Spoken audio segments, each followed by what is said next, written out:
Yo, yo, yo, yo, yo, what's going on, y'all? I'm on GT, And I'm Jordan. and we are the Black Book Keepers, BBK. Last week, we got into an interesting episode. We got into How to Be a 3% Man by Corey Wayne, and we both enjoyed it. We both like the perspectives, but to be honest with you, it's times in your life where, for me personally, I wasn't always 3%. Um, what about you, Jay? Did you have any times where Yeah, I would say I have my moments okay. sometimes. But Yeah, yeah, let's get into it. let's Let's get into it. So I go first. So what I like in a book is confidence is his number one thing. And I'm gonna be honest with y'all. It was a lot of times where confidence wasn't my best suit, and it comes from this deep down where you have insecurities. Like, okay, I know I'm not my best self. I know I'm not the fittest person. I know I'm not this. I know I'm not that. So I had times where I was insecure, and that energy showed in my relationships, and I acted on that. And it's funny because I was in a relationship one time in the past, and I'm not gonna lie, I was getting ran. I was getting ran. I did not have the upper hand, and that's just honest. And I'm thankful I went through that because I knew that was a lesson that I need to be learned. I didn't have the upper hand.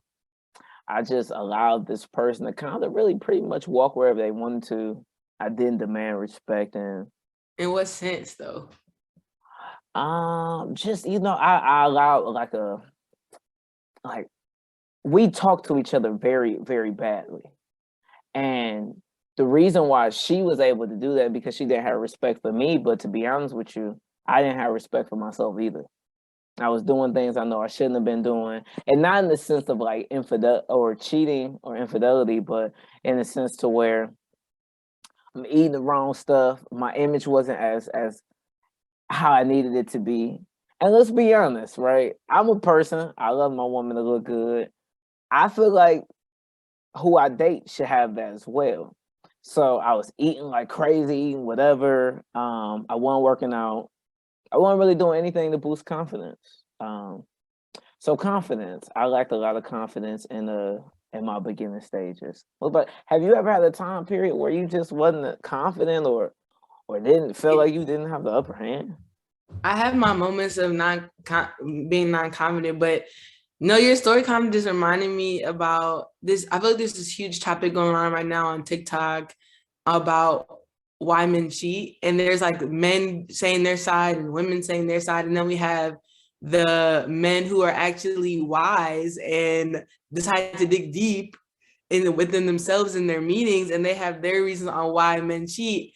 And I think it all boils down to is lack of confidence. And I feel like I can say the same in that situation, because if you're dating a girl and her DMs are full every day, she walks down the street and she gets hollered at 10 times, you go to the club and you're gonna feel insecure. You might be the baddest dude in there, but you're still gonna feel insecure because all these people are on your girl. And yeah, at the end of the day, you may know that she's coming home to you, but nobody wants to see just dudes throwing themselves at your girl. And they were basically saying like that's why dudes cheat. They need to get that boost of confidence again. Like, yeah, you cute, but I can get her too, and Right.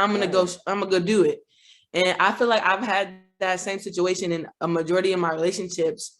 There'll be times where I'm feeling unconfident because of all the people in my girl's DMs or where she goes out or whatever. And that would make me feel like, okay, I need a confidence boost. I'm gonna go flirt with them over there, or I'm gonna go flirt with my ex. And I always have an issue with bringing exes back into my life because it's just so easy for me to be like, okay, well, I can go get my ex back. And that really all, it's not that I'm the ish, like I'm that person. It's a lack of confidence, and it's me being insecure in a way. I shouldn't have to feel like I gotta go get validation from my ex or her and her just Right. because I see my girl getting attention. So That's that's a funny. situation Oh, go ahead. I'm sorry. that I was just gonna say that's a situation that I dealt with, and I'm sure a lot of people have dealt with. And it's funny that you say that because, mind you, I have low confidence. I wasn't really feeling myself. You know, I know I had things to work on, but I still be messing with other girls. Like, I mean, don't get me wrong. Like I said earlier, it wasn't about cheating. But like you said though, when you feel this emptiness and you can see that, okay, well, yeah, damn, my girl getting attention.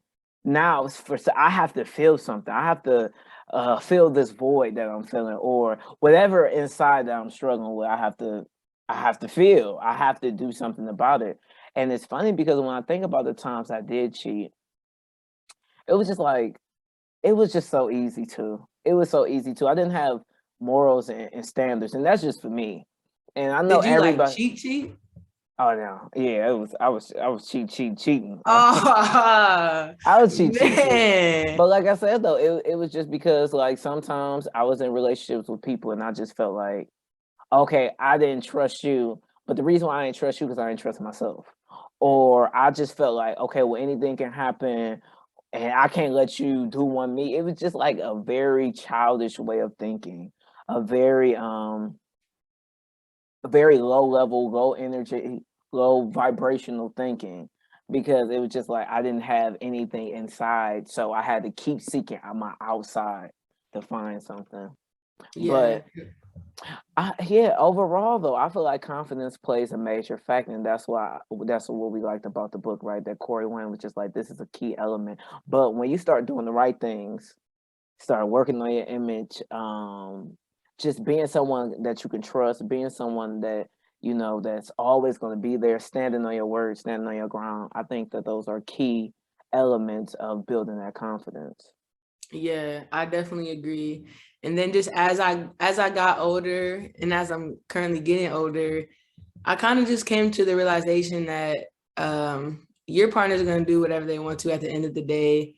Right. There's no need to feel insecure, feel lack of confidence. If they want to cheat, they're going to cheat no matter how good you look, no matter how much money you have, no matter your status. If your partner wants to cheat, they're going to cheat.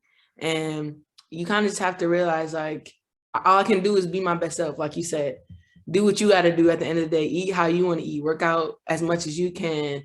Learn things. Get some money. Start a business. Whatever. But Key elements, because at the end of the day, and this is just my belief, I feel like I should be, regardless if my woman is in my life or not, these are things I should be doing anyway.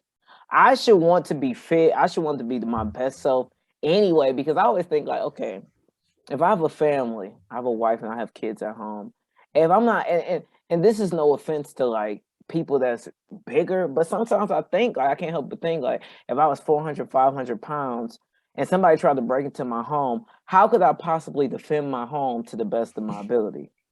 You know what I'm saying? Like, but that's my thoughts, my personal thoughts. That's why it's important for me, because it's just like it's more than just looking good. It's about being your best self. And when the focus is on being your best self and not whether if somebody you're not really you don't have time to worry about if somebody cheating or not.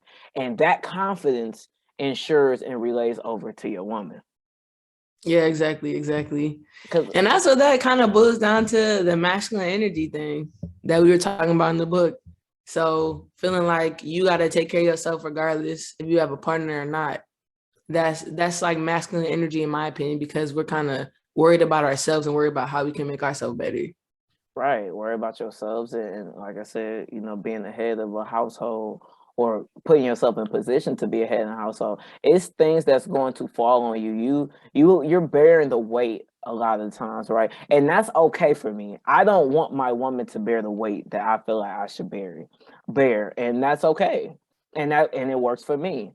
So I'm not gonna look to her for things that she will most likely look to me for in my home.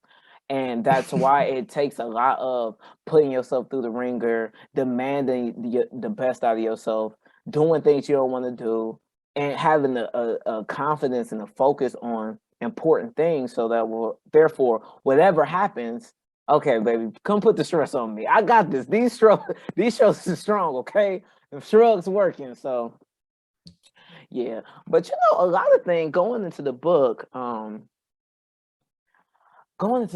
like how he describes polarity. And for me, me and my woman, we are true matches when it comes to polarity. She is perfectly fine with allowing me to do my thing, giving me my space, allowing me to make decisions. And when I say allow, I mean, I've in the past, I've had people who did not want to allow that or felt like they can control what it is that I wanted to do. So naturally, our energies just didn't mesh.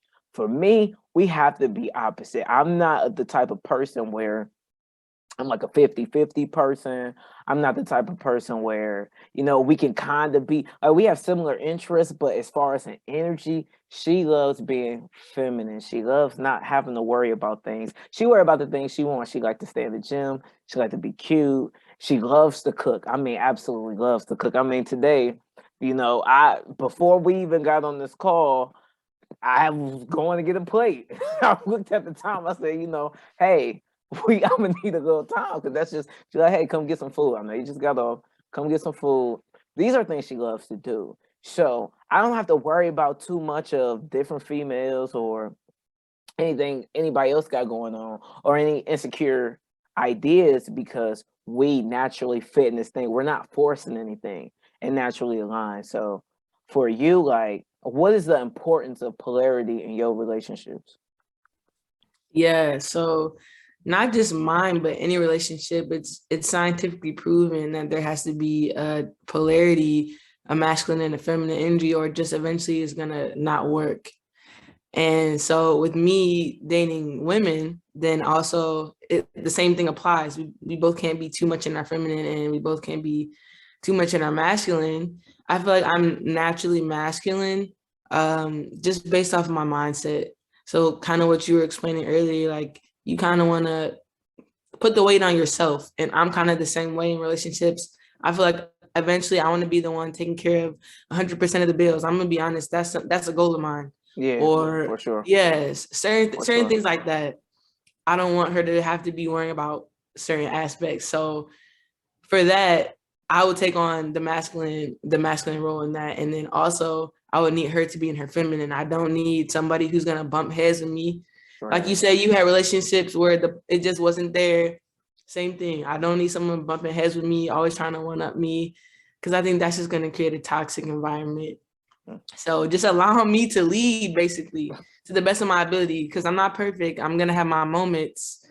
Cause I still am pretty feminine. Like I'm a AKA, so I'm still feminine. You know the stereotypes of AKAs. I'm not gonna say I'm masculine 100% of the time, Mhm. but in my relationships, I bring that role. If I'm gonna portray a certain role to my partner, then I'm gonna be in that role when need be. So I like that. And you know what a lot of people I don't hear people mention, and this is just my opinion. I feel like when you do, and this is something natural, right? This is not me trying to force one to take care of everything in my household. Mind you, this is my household, but it's a different type of respect that comes from your partner and from your relationship when you are putting yourself in a position to take everything head on, when you are allowing yourself to be open and to, hey, you know what, I don't want you to worry about this. Come put that on my shoulders. There's a different type of respect that you get from, in my experience, from my woman when I've been able to put myself in those different type of positions. And that's okay. That's fine because, like I said, it's natural. It's not nothing that's forced. It's who I feel like I was intended to be. I'm not acting mm-hmm, outside of any role that I'm mm-hmm, uncomfortable with. But I've mm-hmm, also seen the difference between going out and like I said, my woman, she a treat here and there because that's what she want to do. Sometimes she'd be like, you know what, hey, hey, just let's go to the movies on me, or let's do this on me, or let's do this on me. It's not a requirement. It's not something that I'm asking her to do. It's just her trying to be nice, show her love and her respect, or show her appreciation for me. But the fact that she knows that, you know what, at the end of the day, I know this person got my back. It's a different type of level of respect. And now that I've understand that, and in my past relationships and the people I've talked to, I've seen a respect change, and I've seen it from, oh, well, why I gotta pay everything. At the end of the day, if I'm not making enough money, or if I'm not putting myself in positions to where everything is handled, I'm not trying to struggle anyway. I don't want nothing to be over my head anyway. So I'm putting myself in these positions anyway, whether she's here or not. I should be, whether she's in my life or not, I should be able to cover 100% of anything I got going on. And that's my mindset. So now that I've seen the respect that I've got from the different women I've dated, once I carry myself in that manner, I can't demand or take anything else for me. Like I can't accept anything else for me because everything works naturally.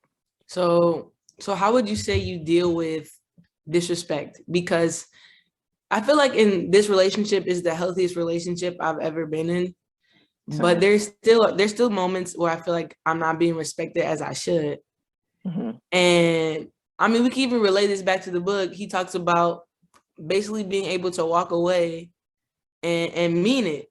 Mhm. And I feel like a lot of people around our age deal with disrespect abusively, verbally, emotionally, or physically. And honestly, in my opinion, that's not masculine energy. That's kind of weak to me. So for Toxic. you, if you deal with disrespect in your relationship, how do you handle that in a way where you're like, I mean what I say, but you don't have to get threatening with it? Okay, that's a great question. So, like you said, going back to that, before I answer that, I just want to say, like you said, you feel like that's weak. I feel like that's toxicity. Like we disrespecting each other. You trying to stab me. You trying to hurt my feelings by what you're saying. You're not hurting my feelings naturally because of what you said, and I just didn't like it. No, you're trying to jab me. You're trying to do low blows. That's toxic. That's toxic. And like you said, people around our age, in the 20, 30-year-old group, we take it a lot. But as far as in respect, I'm gonna be honest. Like I don't really deal with too much disrespect from my woman because of the standard I've set in the beginning. But let's say, for example, if we having a disagreement, I will. I'm not arguing with you. I'm not going back and forth with you. I'm not about to. I'm not. No, you. I'm not doing it here.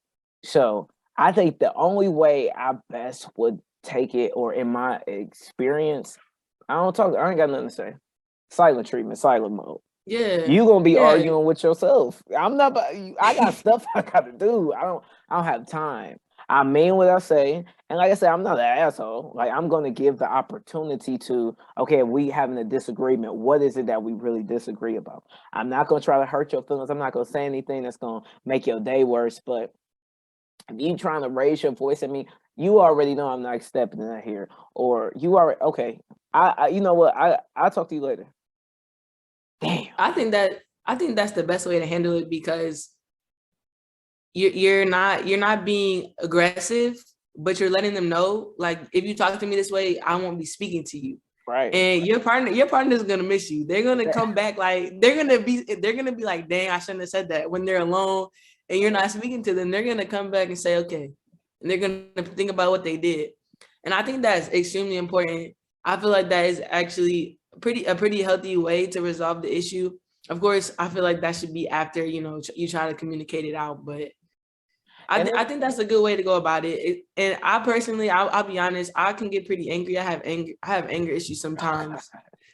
Um, I usually don't get to that point. It takes me a long time to get to like the anger, Mhm. but definitely my number one thing that I've learned throughout my relationships is the best thing for me to do is just walk away. Like, I need 5 minutes to breathe and to think this through. I have to say same here. That's funny, right? Because definitely anger is something that I've experienced, and like you said, my upbringing, and it's a lot of behind anger, or like the anger I was experiencing. It was a lot of trauma. There's just a lot of hurt people trying to hurt people. That when I was raised up, I seen a lot of it. So, I was just this angry little kid, angry little depressed kid, wanted to hurt people's feelings. And that was something, I don't know what book I read, but I read something. And it was just like, you can't you can't try to hurt everybody. And at the end of the day, if you are that type of person, there's no way you're experiencing joy in life. And so now, like you said, the best thing to do is to walk away, because I've experienced that. And it's not even the fact I'm walking away for you or I'm walking away from me. It's just like I try my best, and I'm not perfect at this, but I try my best to. I want to experience every single day with joy, every single day with a positive outlook, a positive outlook, a positive, a positive energy. For example, the other day, my auto shop, half of my roof collapsed, right? It's snowing here where we are. It's snow. So that's something that will make your day horrid. That's something that you just sit up there. I don't want to talk to nobody. I could easily took that out on my relationship because we were talking, and she was going through her thing. She wanted to vent. So we both just kind of going through something. But at the end of the day, in my like for me, I just try to make sure that every single moment, like I always fight. I make it a fight and a battle. Like if you're gonna be mad, this got to be a battle to be mad. Like you can't just stay mad. Like it has to be a battle for you. So you have to fight for anger, and you have to look at yourself in the mirror and say, okay, you're angry. You fought to be angry, and you could have looked the other way. Now, is it easy? Not all the time. You want to cuss, you want to get it out. Sometimes you got to just do a workout, do a quick set of push-ups, do something to kind of transmute that energy. But and that's what I kind of brought in my relationship. It's just like, okay, if we're gonna be mad, okay, now Troy, you have to fight for that. You have to fight to be mad. And when you think about it, I'm just like, who wants to be mad? So, like you said, walking away for me is the best thing. And it's not even because of you. You think I'm trying to spare you, I'm trying to spare me. No, because it's just like, what's the point of it? Yeah. Tell me one benefit of being mad all the time. Yeah, exactly. There's a lot of things that we do that just have no benefits. Arguing, trying to be right. People want to argue, and even if you do win the argument, what did you get out of it? Right. Nothing, because they're still gonna believe what they believe. I think, like, I came to this realization. I think the best thing for you to do is to say your piece, and if they rebuttal, that's it. You said your one piece, they said theirs, it's over, because y'all just gonna go back and forth. It's negative energy. I used to fall into that trap so much. Oh, I used to feel like, I gotta get the last word. I gotta just, no, or when I'm debating with somebody, oh no, my information is right. It's me for now. Like I see I put like controversial stuff on my Instagram page. I put controversial stuff up, stuff that made the normal or the mass population wouldn't agree with. And I just have people just want to argue. And what I hit them with? You right. Even with my girl, you right. What? Now it's just what can you say outside of being exactly right? And at the end of the day, it's not even the fact that I agree with you, it's that in your head, you're right. So you're right, because that's what you believe. So you're right, let it be over with. And it's a battle. And it's a battle. I know it's like sometimes you gotta choose having peace over being right. You gotta choose being peaceful over being right. So yeah, exactly. I think peace at the end of the day is the ultimate goal. In every relationship, in your romantic and your friendship, just everything. It's peace. Yeah. I don't even want no smoke. I don't have time for. How much stuff I got to do, or what's in my brain right now. I don't have room. I don't have the privilege to entertain negativity. I don't have that. I don't have that luxury. I have other things I'm thinking about. So it's hard, but trust me, people, it's very possible. And it's a work, right? Everything you do takes time, takes work. Even when you start a new job, you don't know the job, you're nervous, you don't know, you have to be trained, you have to be taught. And after a while, it becomes normal to you. And that's what any habit, anything you want to do in life, the same steps, it becomes different. You have to train, you have to get through your training, and then it becomes normal for you. So overall, I would definitely say for me though, like I said, everything is natural.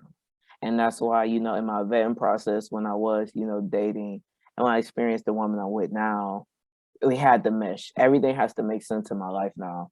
I'm just at a point in my life where I'm standing tall. I'm being accountable. I'm putting a lot of things on my shoulders. So for me to embrace that lifestyle and love that journey, everything has to make sense. We make sense. And I just feel like, for everybody else, you have to be in a relationship that makes sense for you. right? Even if you a guy, and maybe, and this may sound crazy, this works. If you're a guy, you're more feminine, and you date a woman that's more masculine, it's polarity. It still can work for you. You have to make sure that the polarity is there. You have to make sure that you guys have a natural attraction. You got to think magnets. Magnets don't go plus plus, they go plus minus. So be mindful of the people you date, be mindful of the polarity, and make it make sense. All right, yeah, I definitely agree with everything you said. I think you definitely need to find that partner that just messes with you, that healthy relationship. And I think it all does boil down to confidence and how you approach, how you view yourself, how you view your relationship, and how you view your partner. I'm on GT, And I'm Jordan. and thanks for another episode. Peace.